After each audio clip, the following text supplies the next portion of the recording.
The blaze that swept through the hills of Bel-Air last week, destroying 6 homes and damaging a dozen others, was sparked by a cooking fire at a homeless encampment in a nearby ravine.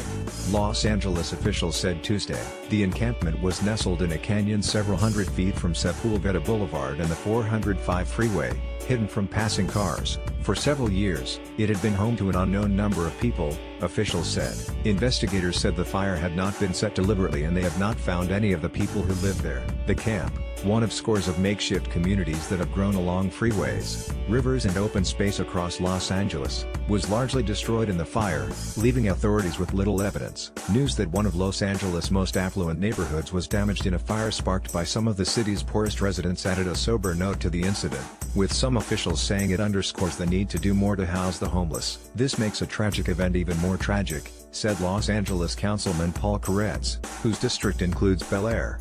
The saddest thing is that we have so many homeless people, and they are everywhere in the city, and that sometimes causes serious problems. A new task force for fire prevention will tackle some of those questions, officials said. The panel will consider mandatory evacuations of hillside and brush area encampments during days or seasons of high fire risk, and education campaigns to discourage outdoor fires when winds pick up. But given the topography of all the hills in our city, we could do that 24 hours a day and still miss a lot of people, Los Angeles Mayor Eric Garcetti said. Just like ramping up efforts to try to anticipate terrorist incidents, you can never get to zero risk, and I think it would be a mistake to think we could.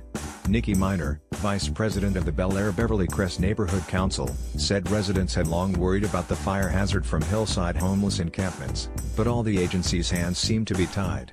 We knew it was only going to be a matter of time before something horrible happened, Miner said. Miner said she was skeptical of the proposed campaign to educate homeless people about fire risks. Los Angeles needs a massive regulatory overhaul like the one that followed the 1961 Bel-Air fire, she said, which should include eliminating hillside encampments. Humans are usually the cause of fires in Southern California, including sparks from car crashes, farm equipment, cigarette butts or camping fires, officials said. Debate about camps and the fire danger come as Los Angeles is struggling with a rise in the homeless population. An annual count in May found that the homeless population of Los Angeles County had soared 23% to nearly 58,000 people in the last year. The homeless population in the West LA service area, including Bel-Air and Brentwood, rose 18% from 4,659 to 5,511 in the same time period, the count found. Photos taken of the Sepulveda encampment in September and shared with the Times showed a cluster of green and olive tarpaulins stretched across a canyon and camouflaged by treetops and brush. The camp is a little obscure, Los Angeles Homeless Services Authority spokesman Tom Waldman said. An outreach team had not visited the ravine for at least a few months, and possibly as long as a year, he said. Fire investigators found evidence that people had been cooking and sleeping there, but did not find anyone to interview.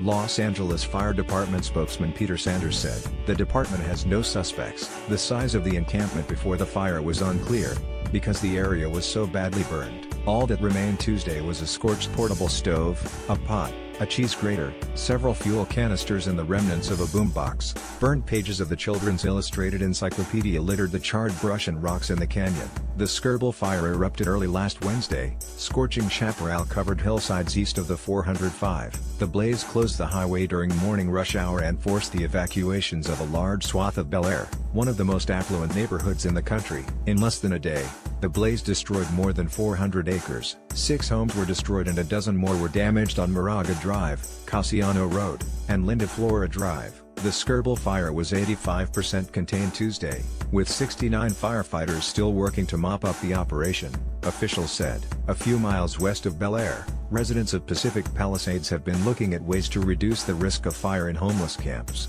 A community group there, the Pacific Palisades Task Force on Homelessness, persuaded the Los Angeles County Sheriff's Department to post signs declaring a high fire severity zone along a bluff where homeless people congregated. The sign allowed authorities to cite and clear homeless people from the area, said Miriam Czar, a member of the group's board of directors. The city as a rule does not sign on to the idea that homelessness is a criminal problem, Czar said. Our whole strategy is a bundle of different solutions, and for us, it's working.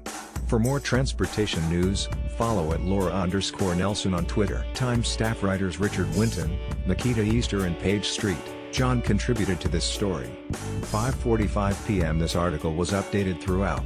The changes include a description of the homeless encampment and new quotes from Mayor Eric Garcetti, Paul Koretz, Tom Waldman, Nikki Miner, and Miriam Czar. 2:30 p.m.